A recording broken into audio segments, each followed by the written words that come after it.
वर्ष 2017 में उत्तर प्रदेश के विधानसभा चुनाव में जो हुआ था, कुछ ऐसा ही पंजाब के अगले विधानसभा चुनाव में देखने को मिल सकता है। पंजाब के अगले विधानसभा चुनाव में अकाली दल और कांग्रेस साथ नजर आ सकते हैं। ये बदलाव भाजपा के लिए भी चुनावी समीकरण बदल सकता है।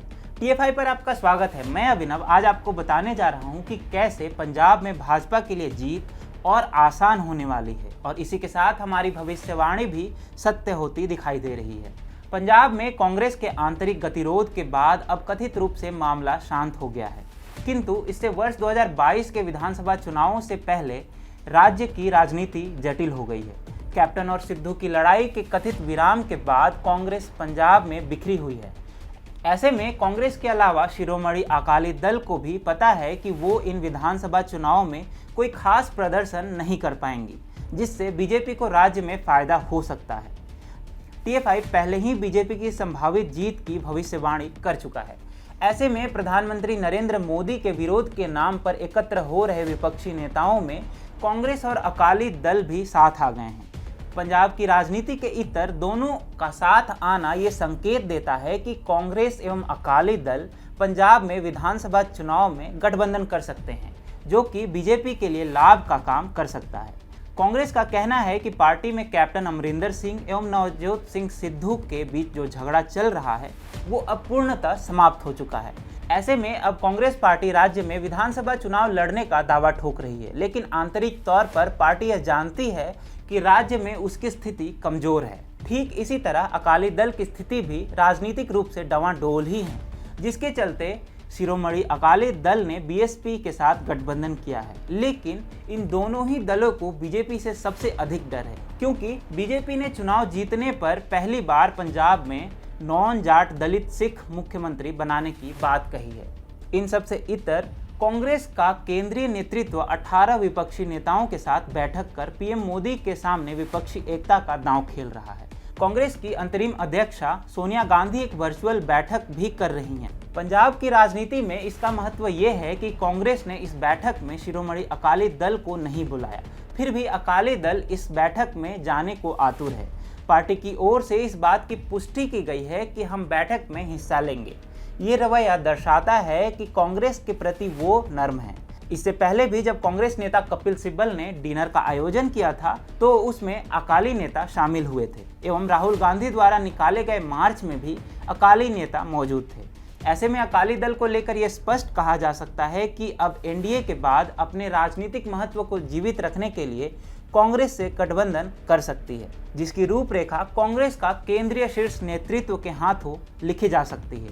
भले ही मुख्यमंत्री कैप्टन अमरिंदर सिंह अकालियों का विरोध करें, किंतु उनके विरोध का कुछ विशेष असर नहीं होगा। कैप्टन और सिद्धू के बीच की लड़ाई इस बात का स्पष्ट उदाहरण है। ऐसे में यदि पंजाब विधानसभा चुनावों से पहले कांग्रेस एवं अकाली दल का कोई गठबंधन हो जाए तो कोई आश्चर्य की बात नहीं होगी।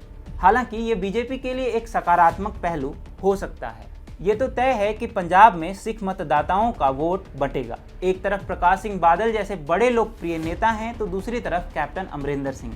परंतु अकाली और कांग्रेस का साथ आना दोनों ही पार्टियों के चुनावी समीकरण को बिगाड़ सकता है। TFI पहले ही अपनी रिपोर्ट में बता चुका है कि कैसे अपर क्लास की मुख्य पार्टी मानी जाने वाली कांग्रेस एवं अकाली दल दोनों को ही दलित और नॉन जाट वोटों के छिटकने से सबसे बड़ी क्षति हो सकती है। आम आदमी पार्टी के सबसे बड़े समर्थक राज्य में खालिस्तानी समर्थक ही हैं, परंतु पंजाबी हिंदी जिन्होंने पूर्व में खालिस्तानियों के कारण काफ़ी कुछ झेला है, वो फिर से खालिस्तानियों की बढ़ती सक्रियता से डरे हुए हैं। ऐसे में पंजाबी हिंदू भाजपा के साथ जा सकते हैं। इसके अलावा बीजेपी दलितों, निचले तबके के नॉन जाट सिखों एवं हिंदुओं का एक बड़ा वोट बैंक प्राप्त कर सकती है, जो कि बीजेपी के लिए पंजाब की CM पद की कुर्सी के द्वार खोल सकता है, क्योंकि अन्य राजनीतिक पार्टियों का वोट बैंक पूरी तरह से बिखरा हुआ है। वहीं अब अगर कांग्रेस और अकालियों के संभावित गठबंधन की बात करें तो ये इन दोनों ही राजनीतिक पार्टियों के साथ उत्तर प्रदेश के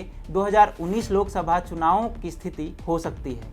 यूपी में सपा बसपा ने नेतृत्व के स्तर पर गठबंधन तो कर लिया था, लेकिन जमीनी स्तर पर सपा बसपा के कार्यकर्ता कभी साथ काम कर ही नहीं सके।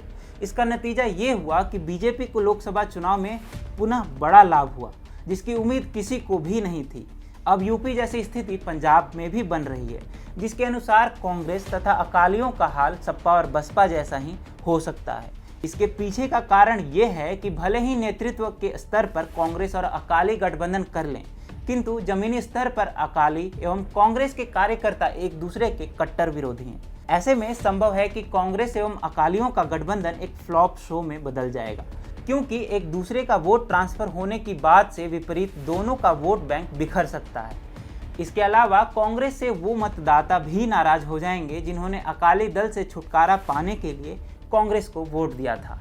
कांग्रेस एवं अकालियों का बिखरा वोट बैंक टीएफआई की भविष्यवाणी के अनुसार बीजेपी के लिए राजनीतिक रूप से एक बड़ा फायदा बन सकता है और बीजेपी का Dalit, Hindu, non Jat Sikh vote bank उस सीएम की कुर्सी के पास ले जा सकता है।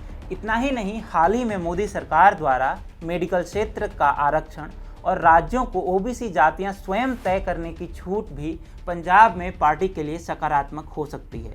वहीं कैबिनेट विस्तार में भी सभी राज्यों के ओबीसी समुदाय के मंत्रियों को महत्व देना इसी का संकेत है कि बीजेपी का विशेष ध्यान पंजाब की राजनीति पर भी है। ऐसे में यदि कांग्रेस और अकालियों का गठबंधन होता है तो ये उन दोनों को ही नुकसान पहुंचा सकता है, जिससे इनका बिखरा वोट बैंक और बीजेपी की परंपरागत वोट बैंक उसे फायदा पहुंचा सकती है। अगर ऐसा घटनाक्रम चलता रहा तो निश्चित ही बीजेपी के लिए पंजाब के सीएम की कुर्सी के द्वार खुल जाएंगे।